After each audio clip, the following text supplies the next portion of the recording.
Hello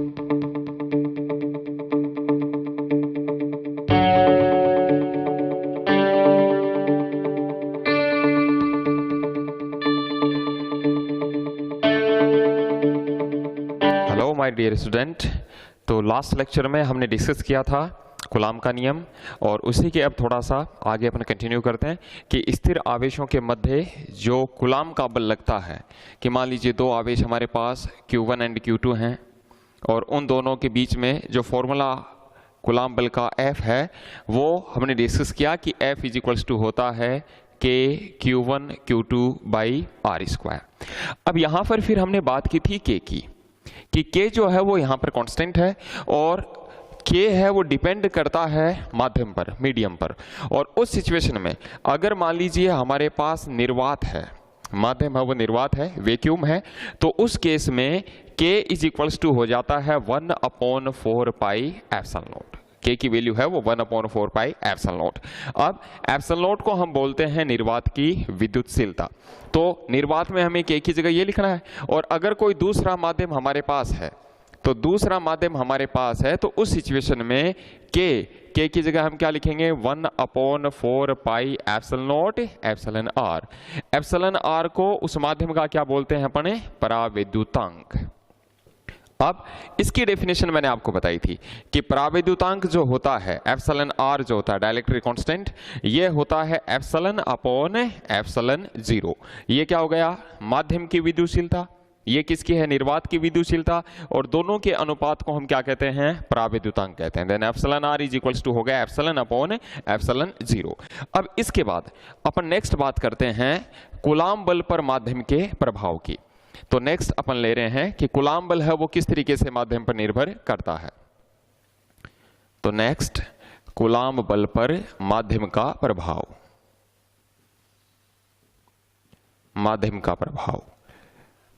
अब सबसे पहले अगर मान लीजिए हमारा माध्यम निर्वात है, तो यदि माध्यम निर्वात है, तो यदि माध्यम निर्वात है तो उस स्थिति में फॉर्मूला हम जानते ही हैं कि F इज इक्वल्स टू होता है K Q1 Q2 by R square. ये निर्वात में कूलाम बल का फॉर्मूला हो गया। अब यहां पर यदि हम देखें, अभी हमने पीछे डिस्कस किया कि अगर हमारे पास निर्वात है, तो निर्वात में हम K की जगह क्या पुट करेंगे 1/4 पाई एप्सिलॉन नॉट। तो ये K की जगह वैल्यू यहां पुट करेंगे, तो निर्वात वाला है तो उसको FO नाम दे देता हूं, F0 नाम दे देता हूं। तो F0 is equals to Q1 Q2 upon K की जगह अपन पुट कर रहे हैं 1/4 पाई एप्सिलॉन नॉट, तो ये यहां आ गया 4 pi epsilon not R square. ये तो अगर दो आवेशों के बीच में निर्वात है, तो निर्वात में कूलाम बल हमारे लिए होगा इतना। फिर अगर मान लीजिए अगर दोनों के बीच में माध्यम भर दें और उस माध्यम का परावैद्युतांक है वो अपने को दे दिया जाए, तो सेकंड केस में ले रहा हूं, यदि दोनों आवेशों के मध्य, यदि दोनों आवेशों के मध्य एप्सिलॉन R परावैद्युतांक, एप्सिलॉन R परावैद्युतांक का माध्यम भर दिया जाए, का माध्यम भर दिया जाए। अब उस स्थिति में हमारे लिए कूलाम बल का फॉर्मूला क्या हो जाएगा, तो उस सिचुएशन में कूलाम बल का फॉर्मूला क्या हो जाएगा, F is equals to, formula वही है K Q1 Q2 by R square. और अगर हमारे पास कोई दूसरा माध्यम है, तो दूसरे माध्यम में हम K की जगह क्या पुट कर देंगे, K की जगह पुट कर देंगे 1/4 पाई epsilon naught epsilon R। Epsilon R क्या हो गया, ये उस माध्यम का परावैद्युतांक हो गया। तो उस माध्यम का परावैद्युतांक है जो हम इसके बीच में भर रहे हैं। तो ये वाली K की वैल्यू अगर मैं यहां पुट करूं, तो माध्यम में कूलाम बल F मीडियम, और वो हो जाएगा Q1 Q2 upon 4 pi epsilon naught epsilon R into R square. तो ये किस में हो गया, ये हमारे पास अगर माध्यम भर दिया जाए तब कूलाम बल का फॉर्मूला है वो इतना हो जाएगा। फिर मैं बात करूं अब किस में ज्यादा है किस में कम है। अगर दो आवेशों के बीच में निर्वात है, तो निर्वात में इतना हो गया, माध्यम है तो इतना हो गया। लास्ट लेक्चर में मैंने आपको बताया था कि एप्सिलॉन R जो है परावैद्युतांक जो होता है इसका न्यूनतम मान कितना होता है? 1 होता है। और वो किसके लिए होता है? निर्वात के लिए। जितनी भी सारी मेटल्स होती हैं, धातु होती हैं, उनके लिए एप्सिलॉन आर की वैल्यू कितनी होती है? इनफाइनाइट। जितने भी सारे कुचालक पदार्थ होते हैं उनके लिए इसकी वैल्यू 1 से अनंत के बीच में होती है, बिटवीन 1 टू इनफाइनाइट। अब यहां पर यदि मैं बात करूं इस सिचुएशन में, देन ये जो एप्सिलॉन आर है ये यहां पर आया, इसकी वैल्यू 1 से बड़ी होगी। अगर मैं निर्वात को छोड़ दूं तो निर्वात तो रख ही नहीं रहे अपन कोई दूसरा माध्यम रख रहे हैं, तो दूसरे माध्यम के लिए इसकी वैल्यू कंफर्म है कि 1 से बड़ी होगी। अब देखो बच्चों यहां पर 1 से बड़ी संख्या का भाग लग रहा है, तो 1 से बड़ी संख्या का भाग लग रहा है तो इसका मान ऑटोमेटिकली एफएम का मान क्या हो गया? कम हो गया। किसकी तुलना में? F0 की तुलना में। कहने का मतलब ये हो गया, अगर दो आवेशों के बीच में कोई दूसरा माध्यम रख दिया जाए, जैसे मान लीजिए यहां Q1 है, ये Q2 है, और इन दोनों के बीच में अगर मान लीजिए कोई लकड़ी का टुकड़ा रख दिया, मतलब माध्यम रख दिया, तो जो बल है वो पहले की तुलना में क्या हो जाएगा? कम हो जाएगा। अब अगर इसको तरीके से देखें तो ये इक्वेशन 1 है, ये निर्वात में बल है, ये माध्यम में बल है, तो कितना कम या ज्यादा होता है उसका मान निकालने के लिए समीकरण 1 में समीकरण 2 का भाग दे दें। तो समीकरण 2 का भाग देने पर अगर भाग देते हैं तो F0 अपॉन Fm, निर्वात में बल बटा माध्यम में बल, और वो क्या हो गया? Q1 Q2 upon 4 pi epsilon naught R square. ये तो F0 की वैल्यू हो गई, Fm की वैल्यू ये है, इससे डिवाइड करेंगे तो ये उल्टा हो जाएगा, देन ये हो जाएगा 4 pi epsilon naught epsilon R into R square, और अपॉन में आ जाएगा K1 Q1 Q2, Q1 Q2 से Q1 Q2 cancel, 4 pi epsilon naught से 4 pi epsilon naught cancel, r square से r square cancel, then F0 upon Fm is equals to हो गया epsilon r, then F0 is equals to Fm into epsilon r. It means Fm is equals to F0 upon epsilon r. और यहां से हमें यह पता लग रहा है कि दो आवेशों के बीच में माध्यम अगर हम रख दें तो माध्यम रखने पर लगने वाला बल निर्वात की तुलना में 1/ε गुणा होता है, या निर्वात में लगने वाले बल का 1/ε गुणा होता है। तो उस सिचुएशन में because εr is always greater than 1, इसकी वैल्यू हमेशा 1 से बड़ी होती है, देन इसका मतलब यह हो गया कि Fm will be less than Fo। माध्यम में लगने वाला बल किसकी तुलना में? निर्वात की तुलना में क्या होता है? कम होता है। तो इस तरीके से अपन क्या कर लेंगे, ये पता लगाएंगे कि कितना लग रहा है। जैसे क्वेश्चन किस तरीके से आता है, क्वेश्चन अपने को दे दिया कि दो आवेश हैं, एक Q1 है एक Q2 है, और इन दोनों आवेशों के मध्य निर्वात या वायु। अच्छा, यहां पर एक चीज और ध्यान रखनी है कि निर्वात यानी जहां पर वायु भी नहीं है, तो निर्वात और वायु यहां एक ही माध्यम है वो कंसीडर कर लिया जाता है, बिकॉज निर्वात के लिए एप्सिलॉन आर का मान एग्जैक्ट 1 होता है और वायु के लिए इसका मान 1.00 समथिंग होता है, यानी लगभग 1 के बराबर ही होता है। तो अगर ये कह दिया जाए कि निर्वात है या फिर वायु है तो हम ये समझेंगे कि वो एक निर्वात ही है। तो क्वेश्चन क्या है कि दो आवेशों के बीच में वायु रखने पर उनके मध्य 16 न्यूटन का बल लगता है। तो कब है? वायु रखने पर। इसका मतलब निर्वात में कितना बल लग रहा है? 16 न्यूटन। आगे अपने को दे दिया जाए यदि इन दोनों आवेशों के बीच में हम कोई माध्यम भर दें और उस माध्यम का परावैद्युतांक अपने को दे दिया 8 जो है ये डाइलेक्ट्रिक कांस्टेंट हो गया उस मीडियम का, then epsilon R is equals to 8। अपने से पूछा कि अब बताइए उनके बीच में कितना बल लगेगा, Fm की वैल्यू कितनी होगी। तो उस सिचुएशन में हम जानते हैं कि F medium Fo upon epsilon R होता है, देन Fo की वैल्यू कितनी दे दी अपने को 16, किसे डिवाइड कर देंगे 8 से, तो माध्यम भरने पर पहले जो 16 न्यूटन का लग रहा था उसकी जगह कितना लग जाएगा, 2 न्यूटन का।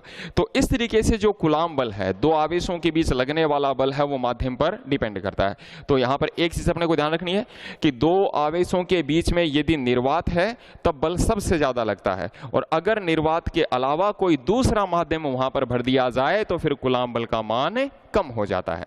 स्टूडेंट, इसके बाद अब अपन स्टार्ट करते हैं अपना नेक्स्ट टॉपिक जो है वह है कूलाम बल का सदिश निरूपण, कि वेक्टर फॉर्म में जो कूलाम बल होता है उसको किस तरीके से अपन लिख सकते हैं। तो इसके लिए देखो, यहां पर मैंने मान लिया कि कोई निर्देशांक तंत्र दे दिया। निर्देशांक तंत्र, एक्स अक्ष और वाई अक्ष से बने हुए सिस्टम को हम निर्देशांक तंत्र कहते हैं। तो ये दो अक्षों से बना हुआ एक द्विविमीय निर्देशांक तंत्र है। इस निर्देशांक तंत्र में हमारे पास दो आवेश हैं, एक Q1 और दूसरा Q2। Q1 जो आवेश है इसका स्थिति सदिश कितना दे दिया हमें, R1 वेक्टर। स्थिति सदिश किसे कहते हैं, इस Q1 आवेश की मूल बिंदु से जो दूरी है वो कितनी है, R1। तो R1 वेक्टर किसका स्थिति सदिश है, Q1 का है। किसके सापेक्ष, मूल बिंदु के सापेक्ष। इसी तरीके से Q2 का मूल बिंदु के सापेक्ष स्थिति सदिश क्या हो गया हमारे पास, R2 वेक्टर। अब इन दोनों के बीच की डिस्टेंस की हमें दूरी जो डिस्टेंस है उसकी हमें जरूरत पड़ेगी। तो Q1 और Q2 के बीच की डिस्टेंस वो तो R12 हो गई, और वेक्टर फॉर्म में लिखूं तो R12 वेक्टर ले लिया। यहां R12 वेक्टर किसका स्थिति सदिश है, Q1 का। किसके सापेक्ष, Q2 के सापेक्ष। अगर R12 लिखा गया है तो देखो 1 पहले आ रहा है, तो इसका मतलब किसका हो गया, ये Q1 का। 2 बाद में आया है, क्या हो गया, किसके सापेक्ष हो गया, Q2 के सापेक्ष। Q1 का Q2 के सापेक्ष स्थिति सदिश है वो क्या हो गया, R12 वेक्टर। अब मैं इसको ये भी लिख सकता हूं R10 वेक्टर। अब ये किसका हो जाएगा, Q1 का। किसके सापेक्ष, मूल बिंदु के सापेक्ष। बट यहां पर इसको अपन सिंपली R1 वेक्टर रख लें। अब अपने को करना क्या है, अपने को एक आवेश पर दूसरे आवेश के कारण लगने वाले बल का वेक्टर रिप्रेजेंटेशन बताना है कि सदिश में उसको हम किस तरीके से लिखेंगे। तो इसको समझने के लिए सबसे पहले देखो, R1 वेक्टर की दिशा हो गई इधर, क्योंकि किसका, ये Q1 का है, तो दिशा Q1 की ओर। R2 वेक्टर की दिशा हो गई इधर, किसका है R2 वेक्टर, Q2 का। किसके सापेक्ष, मूल बिंदु के सापेक्ष। तो फिर R12 वेक्टर का मान कितना हो जाएगा। सदिश में त्रिभुज नियम आप जानते हो कि किन्हीं भी दो कर्मागत जो तीर का निशान एक ही दिशा में होता है, जिन दो भुजाओं के लिए उनका जो योग होता है वो हमेशा तीसरी भुजा के बराबर होता है। तो यहां देखो R2 वेक्टर और R12 वेक्टर दोनों का तीर का निशान क्रमागत आ रहा है, इसका मतलब इन दोनों का योग तीसरी के बराबर होगा। तो अगर इन मैं दोनों को जोड़ता हूं तो R2 vector plus R12 vector equal हो जाएगा किसके, R1 वेक्टर के। तो यहां से R12 वेक्टर का मान कितना आ गया, R1 vector minus R2 vector. मतलब जो हम Q1 का Q2 के सापेक्ष स्थिति सदिश ले रहे हैं उसकी वैल्यू हो जाएगी R1 vector minus R2 vector. अब अपन बल निकाल लेते हैं। पहले हम एक काम करते हैं, Q1 पर निकाल लें। तो आवेश Q1 पर, किस आवेश के कारण, Q2 के कारण। तो आवेश Q1 पर, आवेश Q2 के कारण बल। तो Q1 पर Q2 के कारण बल क्या नाम हो गया, F12 वेक्टर। सदिश में लिखना है इसको, तो पहले तो मान लिख लें। तो K Q1 Q2 अपॉन दूरी, ये जो सदिश है ये R12 वेक्टर है। तो इसका परिमाण कितना हो जाएगा, परिमाण के लिए इसको मोड में लिख दें। तो मोड ऑफ R12 वेक्टर, यही चीज इसके लिए भी लागू हो जाएगी। It means mode of R1 vector minus R2 vector. तो ये जो है अब ये उसका परिमाण हो गया, इन दोनों के बीच की डिस्टेंस हो गई। तो इन दोनों के बीच की डिस्टेंस कितनी है, मोड ऑफ R12 वेक्टर। तो मोड ऑफ R12 वेक्टर और उसका square K Q1 Q2 upon R square. अभी ये चीज अदिश में ही है, इसको सदिश में बदलना है। तो सदिश में कन्वर्ट करने के लिए इसको इसके एकांक सदिश से गुणा करवा देंगे, R12 कैप। तो R12 कैप क्या हो गया, जहां R12 कैप, अब ये किसका एकांक सदिश है, 1 पहले आ रहा है मतलब Q1 का है। तो Q1 आवेश का Q2 आवेश के सापेक्ष के सापेक्ष क्या हो गया, एकांक सदिश हो गया। ये हो गया Q1 आवेश का Q2 आवेश के सापेक्ष क्या हो गया, एकांक सदिश। वेक्टर में हम जानते हैं कि जो एकांक सदिश होता है, उस एकांक सदिश की परिभाषा किसे कहते हैं, उस सदिश तथा सदिश के परिमाण को हम क्या कहते हैं, एकांक सदिश कहते हैं। तो एकांक सदिश क्या हो गया हमारे पास, R12 कैप क्या हो जाएगा, सदिश बटा सदिश का परिमाण। तो सदिश तो क्या है, R12 वेक्टर बटा उसका परिमाण तो मोड ऑफ R12 वेक्टर, ये हो गया उसका परिमाण। अब ये जो वैल्यू है ये हम रख देंगे यहां एकांक सदिश की जगह। तो Q1 पर Q2 के कारण लगने वाला बल F12 वेक्टर क्या हो गया हमारे पास, K Q1 Q2 upon mod of R12 का स्क्वायर, एकांक सदिश की जगह उसकी वैल्यू रख दो, R12 vector upon mod of R12 vector. अब यहां 2 पावर पहले से थी, एक और हो गई तो पावर 3 हो गई। Then F12 vector is equals to K Q1 Q2 upon mod of R12 vector की पावर 3 इंटू R12 वेक्टर।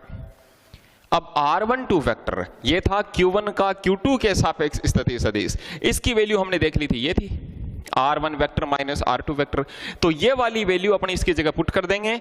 तो Q1 पर Q2 के कारण लगने वाला बल F12 vector is equals to, वो हो गया K Q1 Q2 upon R1 vector minus R2 vector का मोड की पावर 3 और मल्टीप्लाई हो गया R1 vector minus R2 vector से।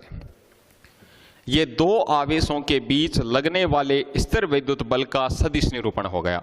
अब ये जो है ये हमने निकाला किस पर, Q1 पर Q2 के कारण। अगर यही चीज हमें Q2 पर निकालनी होती तो इसी प्रकार आवेश Q2 पर आवेश Q1 के कारण, तो आवेश Q1 के कारण बल, तो Q2 पर Q1 के कारण बल। अब बताओ बच्चों उस बल का क्या नाम रखेंगे अपन, F21 वेक्टर। 21 आ गया, 2 पहले आ गया मतलब किस पर है, Q2 पर है, 1 बाद में आ रहा है मतलब किसके कारण है, Q1 के कारण। और वो क्या हो जाएगा, K Q1 Q2 upon R21 vector का मॉड की पावर 3 इंटू R21 वेक्टर। अब देखो यहां पे ये R21 हो गया है, तो अब R21 हो गया है तो जहां R21 वेक्टर क्या चीज है, ये किसका है, Q2 का। ये Q2 का Q1 के सापेक्ष क्या चीज हो गई, उसका स्थिति सदिश, उसका स्थिति सदिश। अब अगर अपन डायग्राम में देखें कि इसकी वैल्यू क्या होगी, R21 वेक्टर की वैल्यू क्या होगी, तो देखो अब R1 वेक्टर, तीर का निशान मैंने इधर लगाया था Q1 की ओर, मतलब ये किसका था, Q1 का था। तो R21 वेक्टर अब उसकी डायरेक्शन चेंज होगी, हार वो किधर हो गया, अब इधर R21 वेक्टर। R21 जो वेक्टर है अब ये किसका स्थिति सदिश हो गया, Q2 का, किसके सापेक्ष, Q1 के सापेक्ष। अब देखो इन दो भुजाओं के तीर के निशान एक ही क्रमागत हो गए, तो इन दोनों का योग तीसरी के बराबर होगा। तो R21 वेक्टर की वैल्यू क्या निकल के आएगी अपने पास, R2 vector minus R1 vector. अब इन बलों की दिशा देख लें, ये जो बल लगा F12 वेक्टर 1 पर 2 के कारण, ये किधर लगा पहले उसको देखें, किस पर लग रहा था, 1 पर, किसके कारण, 2 के कारण। 1 कहां है, यहां पर, 2 यहां पर, तो 1 पर बल देख रहे हैं, तो ये जो दोनों प्लस के हैं, तो Q2 है, इस Q1 को इधर ही तो धक्का देगा इस लाइन के अनुदिश, तो इस पर जो बल लगेगा वो इस दिशा में, कि Q1 पर Q2 के कारण जो बल लग रहा है F12 वेक्टर वो इस दिशा में। इसी तरीके से Q2 पर जो लगेगा Q1 के कारण वो किधर, देखो अब हम Q2 पर बल देख रहे हैं, किसके कारण, Q1 के कारण, प्लस प्लस प्रतिकर्षण, Q1 Q2 को इधर धक्का देगा, तो ये डायरेक्शन हो गई किसकी, F21 वेक्टर की। ये दो बल एक दूसरे के विपरीत दिशा में होंगे। तो अब यहां पर R21 वेक्टर आ गया अपने पास कि ये Q2 का Q1 के सापेक्ष सदिश है। और वैल्यू कितनी हो गई इसकी, r21 vector is equals to हो गया r2 vector minus r1 vector.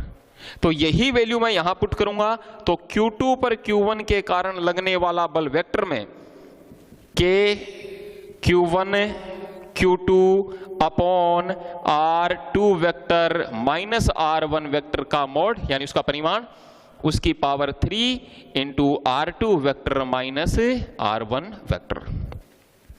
अब देखो बच्चों यहां पर ये तो था Q1 पर Q2 के कारण, ये किस पर है, ये Q2 पर है Q1 के कारण। दोनों में किस चीज का अंतर आ रहा है, ये परिमाण है। तो इसमें तो इस पर तो कोई फर्क पड़ेगा नहीं, क्योंकि आप R1 vector minus R2 vector का भी परिमाण लोगे और R2 vector minus R1 vector का भी परिमाण लोगे, तो परिमाण पर तो चेंज आएगा नहीं। फिर किस बात का अंतर आ रहा है, अंतर आ रहा है यहां पर, इसमें आया R1 vector minus R2 vector और यहां आ रहा है R2 vector minus R1 vector. अगर मैं यहां से माइनस बाहर निकाल दूं तो ये क्या बन जाएगा, R1 vector minus R2 vector. इसका मतलब ये हुआ कि पहले आवेश पर लगने, दूसरे आवेश के कारण लगने वाला बल बराबर है, परिमाण में बराबर है दूसरे आवेश पर पहले आवेश के कारण लगने वाले बल के, लेकिन दिशा विपरीत है, इसलिए हम क्या लगा देंगे, minus. F12 vector will be equals to minus F21 vector. और अगर मोड में देखें, परिमाण में देखें, तो इसका परिमाण और इसका परिमाण, दोनों बलों का परिमाण है वो क्या रहेगा, समान रहेगा। तो इस तरीके से जो कूलाम बल है उसका वेक्टर रिप्रेजेंटेशन है वो अपन करते हैं। अब देखो दिशा यहां से पता चल रही है, F12 वेक्टर इधर लग रहा है और F21 वेक्टर हमारा इधर लग रहा है। दोनों बल परिमाण में समान होंगे और दिशा में एक दूसरे के विपरीत होंगे। तो वेक्टर में अपने को इस तरीके से लिखना होता है। इस पर न्यूमेरिकल है वो पूछ लिए जाते हैं तो उनको इसी सारी वैल्यू है वो इसी फॉर्मूले पुट कर देंगे। हमें R1 वेक्टर दे दिया जाएगा यानी पहले आवेश का स्थिति सदिश, R2 वेक्टर दे दिया जाएगा, वो वैल्यू इसमें पुट करेंगे तो फाइनली अपने पास मिल जाएगा। अब अपन चलते हैं नेक्स्ट कूलाम बल की विशेषताओं पर कि ये जो अपन ने कूलाम बल पढ़ा है इसकी क्या क्या प्रॉपर्टीज है। तो देखो नेक्स्ट अपन बात करें कूलाम बल की विशेषताएं। पहली जो पॉइंट है वो है हमारे पास, यह बल आकर्षण और प्रतिकर्षण दोनों प्रवृत्ति का होता है। गुरुत्वाकर्षण बल की एक विशेषता थी कि गुरुत्वाकर्षण बल केवल और केवल आकर्षण प्रवृत्ति का होता है, जबकि ये जो बल है वो दोनों प्रकृति का होता है। अगर दोनों तरफ प्लस या दोनों तरफ माइनस या दोनों आवेशों पर प्लस या दोनों आवेशों पर माइनस है तब तो प्रतिकर्षण, एक पॉजिटिव दूसरा नेगेटिव तो दोनों के बीच में आकर्षण।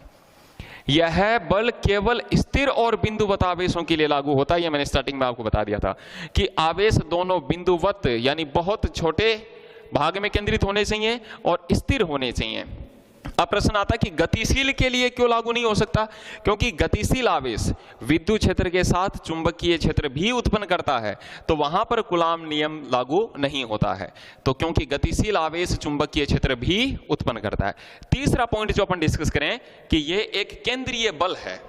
अब बच्चों केंद्रीय बल कौन से होते हैं, जिनके बट्टे में R² आता है या जो दूरी के वर्ग के व्युत्क्रमानुपाती होते हैं। जैसे गुरुत्वाकर्षण बल पढ़ा था आपने, G m1m2/r², ये भी केंद्रीय बल है। यहां कूलाम बल हमने पढ़ा K Q1Q2/r², ये भी केंद्रीय बल है। आगे अपन चुंबकीय बल पढ़ेंगे μ0 m1m2/r², 4πr², उसके बट्टे में भी r² आएगा। तो ये सारे केंद्रीय बल होते हैं जो दूरी के वर्ग के व्युत्क्रमानुपाती होते हैं। इस बल की न्यूनतम परास 10⁻⁻15 मीटर यानी फर्मी कोटि की होती है, क्योंकि जब दूरी का मान इससे कम हो जाता है तो सबसे पावरफुल फोर्स नाभिकीय बल है वो प्रभावी हो जाता है। कैसे देखो, हमें पता है कि नाभिक की बात करें तो नाभिक की जो त्रिज्या होती है वो लगभग 10⁻⁻15 मीटर कोटि की होती है। तो कूलाम बल जो है उसकी ये मिनिमम रेंज है कि इससे कम दूरी पर वो लागू नहीं होगा। जब इससे कम दूरी पर चले जाते हैं, जब हम नाभिक के अंदर चले जाते हैं तो वहां कूलाम बल से ज्यादा प्रभाव किसका हो जाता है, नाभिकीय बल का। नाभिकीय बल किस किस के बीच में लगता है, प्रोटॉन प्रोटॉन के बीच में, प्रोटॉन न्यूट्रॉन के बीच में, न्यूट्रॉन न्यूट्रॉन के बीच में। और यह आकर्षण प्रवृत्ति का बल होता है और यही बल होता है जो उस नाभिक को बांध के रखता है, नाभिकीय बल, जो कि सबसे ज्यादा पावरफुल फोर्स है। पांचवा पॉइंट है, इस बल की दिशा सदैव दो आवेशों को मिलाने वाली रेखा के अनुदिश होती है। कैसे देखो, मान लीजिए यहां मेरे पास Q1 आवेश है, यहां Q2 आवेश है। Q1 Q2 को धक्का देगा इधर और Q2 Q1 पर बल लगाएगा इधर। अगर मैं ये कह दूं कि मान लीजिए Q2 माइनस का है, तो Q1 माइनस Q2 को खींचेगा इधर और माइनस Q2 Q1 को खींचेगा इधर। कहने का मतलब जो बल लगेगा वो इन्हीं लाइन के अनुदिश लगेगा। और लास्ट पॉइंट यह है, एक संरक्षी बल क्षेत्र उत्पन्न करता है क्योंकि इसमें किया गया कार्य पथ पर निर्भर नहीं करता है। क्या मतलब हुआ इस चीज का? मान लो मेरे पास यहां 5 कूलाम है और यहां प्लस 2 कूलाम आवेश है। अब अगर मैं इस 2 कूलाम आवेश को 5 के पास लेकर आता हूं तो मेरे को पता कि 5 2 को प्रतिकर्षित करेगा इस दिशा में, तो ये 5 कूलाम आवेश इस 2 कूलाम आवेश को प्रतिकर्षित करेगा।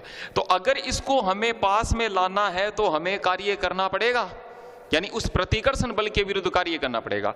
अब ऐसी स्थिति में इसको यहां से सीधी रेखा के अनुदिश यहां तक लाने में मान लो 50 जूल का कार्य हुआ। अगर मैं इसको पहले यहां ले जाता और फिर यहां ले जाता और फिर यहां लाता तब भी 50 जूल का ही कार्य होता।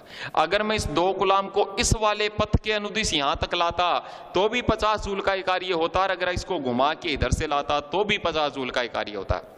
कहने का मतलब ये जो बल है, जो कूलाम बल है, वो संरक्षी बल क्षेत्र उत्पन्न करता है। संरक्षी बल वो होते हैं जिनमें किया गया कार्य पथ पर निर्भर नहीं करता है। डियर स्टूडेंट, अब जितना इस चैप्टर में आपने कर लिया है उसके आगे आप चलने से पहले इसके कुछ न्यूमेरिकल्स हैं वो अपन देख लें कि कूलाम बल है उस पर आधारित जो क्वेश्चंस हैं वो अपने से किस तरीके से पूछे जा सकते हैं। तो इसके लिए सबसे पहले मैं ले रहा हूं अपना क्वेश्चन नंबर 1, और फर्स्ट क्वेश्चन है वो है 5 माइक्रोकूलाम और 8 माइक्रोकूलाम परिमाण के 2 आवेश एक दूसरे से 40 सेंटीमीटर दूरी पर रखे हैं, उनके मध्य स्थिर विद्युत बल की गणना कीजिए। नॉर्मल सा सिंपल सा क्वेश्चन है, डायरेक्ट फॉर्मूला बेस्ड है। अब हमें पता है कि 2 आवेशों के मध्य लगने वाले बल का formula F is equals to K Q1 Q2 upon R square, ये 2 आवेशों के मध्य लगने वाले बल का फॉर्मूला है। अब यहां पर यदि हम देखें तो F ही कैलकुलेट करना है, K की वैल्यू हम जानते हैं कि K is equals to 9 into 10 to the power 9 newton metre square upon coulomb square. Q1 first जो चार्ज है कितना दिया है अपने को 5 माइक्रोकूलाम, तो 5 microcoulomb it means 5 into 10 to the power -6 coulomb. Q2 और वो अपने को दिया है कितना 8 microcoulomb, then 8 into 10 to the power -6 coulomb. हमें एमकेएस यूनिट्स हैं वो यूज में लेनी है, या एमकेएस या ऐसा यूनिट्स। अब हम F कैलकुलेट करते हैं, then F is equals to K की value 9 into 10 to the power 9, Q1 है हमारे पास 5 इंटू 10 टू द पावर -6 और Q2 है हमारे पास 8 इंटू 10 टू द पावर -6 और अपॉन R का स्क्वायर। डिस्टेंस कितनी दी थी अपने को, R हमें दिया था 40 centimetre, then it will be 40 into 10 to the power -2 metre. Metre में कन्वर्ट किया तो 40 गुणा 10 की पावर -2, इसकी वैल्यू हमने पुट कर दी, तो 40 इंटू 10 टू द पावर -2 का square. Then F is equals to 9 4 5 जा 45 into 8 into 10 to the power -3 upon 1600 into 10 to the power -4। इसको सॉल्व कर लेंगे और इसकी जो यूनिट है वो क्या हो जाएगी, न्यूटन। क्वेश्चन नंबर 2 कह रहा है एक कुचालक पदार्थ का पराविद्युतांक 50 है, अब इसकी विद्युतशीलता की गणना कीजिए। अब पराविद्युतांक 50 है, ये डाइलेक्ट्रिक कांस्टेंट दे दिया हमें एप्सिलॉन आर, तो एप्सिलॉन आर की वैल्यू हमें दे दी 50 और एप्सिलॉन हमसे पूछा गया है कि उसकी विद्युतशीलता बताइए कितनी होगी। तो एप्सिलॉन अपने को कैसे मिलेगा, फॉर्मूला क्या है, epsilon R is equals to epsilon upon epsilon 0, then epsilon is equals to epsilon naught into epsilon R. Epsilon naught निर्वात की विद्युतशीलता का मान 8.85 गुणा 10 की पावर -12 और एप्सिलॉन आर कितना दे दिया अपने को 50, तो ये क्या हो जाएगा, और मात्र क्या है coulomb square upon newton metre square, विद्युतशीलता का ये मात्रक होता है। तो ये अपना सेकंड क्वेश्चन हो गया।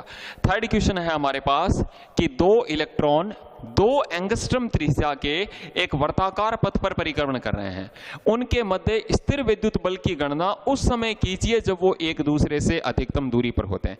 क्या दिया है यहां पर हमें 2 इलेक्ट्रॉन दे दिए, एक इलेक्ट्रॉन तो ये है, दूसरा इलेक्ट्रॉन ये है। और ये दोनों इलेक्ट्रॉन एक दूसरे, पहले तो वर्ताकार पथ में गति कर रहे हैं, उस वर्त की त्रिज्या कितनी दे दी अपने को, 2 एंगस्ट्रम। फिर अपने को कहा गया है इनके मध्य बल उस समय ज्ञात कीजिए जब ये दोनों एक दूसरे से अधिकतम दूरी पर होते हैं। अब ये अधिकतम दूरी पर कब होंगे, जब ये आमने सामने होंगे। जब ये आमने सामने होंगे तभी तो अधिकतम दूरी होगी। आमने सामने होंगे तो इन दोनों के बीच की डिस्टेंस कितनी हो जाएगी हमारे पास, 4 एंगस्ट्रम, 4 एंगस्ट्रम हो जाएगी। तो अब R की वैल्यू कितनी होगी हमारे पास, 4 एंगस्ट्रम हो गई। अब R है वो 4 एंगस्ट्रम हो गया, तो 4 × 10⁻⁻15 मीटर। कौन घूम रहे हैं, इलेक्ट्रॉन। तो इलेक्ट्रॉन है तो दोनों पर आवेश का मान समान होगा, Q1 Q2, और वो है 1.6 × 10⁻⁻19 कूलाम। क्या पूछा है, स्थिर विद्युत बल F। देन F का फॉर्मूला क्या है, K Q1 Q2 upon R²। K की वैल्यू 9 × 10⁻9, Q1 कितना है हमारे पास, 1.6 × 10⁻⁻19, Q2 1.6 × 10⁻⁻19 अपॉन R का स्क्वायर। दोनों के बीच की डिस्टेंस 4 × 10⁻⁻15 का स्क्वायर। इसको हम सॉल्व कर लेंगे और जो मात्रक होगा वो क्या हो जाएगा, इसका भी न्यूटन। तो ये हमारे पास था क्वेश्चन नंबर 3। अब अपन बात करते हैं क्वेश्चन नंबर 4 की। तो क्वेश्चन नंबर 4 क्या है हमारे पास, क्वेश्चन नंबर 4 है कि परिमाण में समान और प्रकृति में विपरीत, कि दो आवेश हैं, परिमाण में समान है, प्रकृति में विपरीत है। दो आवेश एक दूसरे से r दूरी पर स्थित हैं, उनके मध्य बल F है। यदि पहले आवेश का 75% हम दूसरे आवेश को दे दें तो अब नया बल क्या होगा। हमारे पास दो आवेश दे दिए Q एंड Q, कहा गया है कि परिमाण जो है वो दोनों का बराबर बराबर है, प्रकृति विपरीत है, एक प्लस का है दूसरा माइनस का है, तो दोनों की प्रकृति है वो विपरीत होगी। अब इनके मध्य बल F है, तो दोनों की बीच की डिस्टेंस को मैं मान लेता हूं R है। तो अब इनके मध्य बल कैलकुलेट करें पहले F, तो F कितना हो जाएगा, K Q माइनस चाहे तो लगा सकते हैं वरना वह परिमाण ले रहे हैं अपन यहाँ पे, अपॉन R²। देन अब ये मान आ गया -KQ² अपॉन R²। हम परिमाण ले रहे हैं केवल, इसलिए माइनस को यहाँ पे छोड़ देंगे। आगे देखो क्या कहा गया। अब कहा गया है कि यदि पहले आवेश का 75% हम दूसरे आवेश को दे दें, तो पहले आवेश का 75%, Q में से यदि आप 75% निकाल लोगे तो Q का 75% कितना हो गया, 3Q/4, और Q में से हमने 3Q/4 को घटा दिया, कितना बच गया, Q/4। दूसरे को दे दिया जाए, दूसरा कितना था पहले, -Q, उसको कितना दे दिया, 3Q/4, कितना रह गया, -Q/4। तो सेकंड वाला जो आवेश है वो अभी वो कितना हो गया, -Q/4। अब इनके मध्य दूरी वही है पहले वाली जितनी है R। अब इनके मध्य नया बल निकालना है, तो नया बल मैं मान लेता हूं क्या हो गया, F' हो गया। Then F' = K Q/4 -Q/4, तो परिमाण ले रहे हैं Q/4 अपॉन R का स्क्वायर, देन R²। क्या हो गया हमारे पास, KQ² अपॉन 16R²। अब देखो बच्चों, ये किसका मान था हमारे पास, KQ²/R², F था। तो अब नया बल है वो पहले वाले बल का 1/16 गुणा हो जाएगा। तो इस तरीके से कूलाम बल पर आधारित हम न्यूमेरिकल आते हैं। इसके बाद अपन बात करेंगे कूलाम बलों के अध्यारोपण सिद्धांत की, और उसको अपन लेंगे नेक्स्ट वाली क्लास में। Thank you.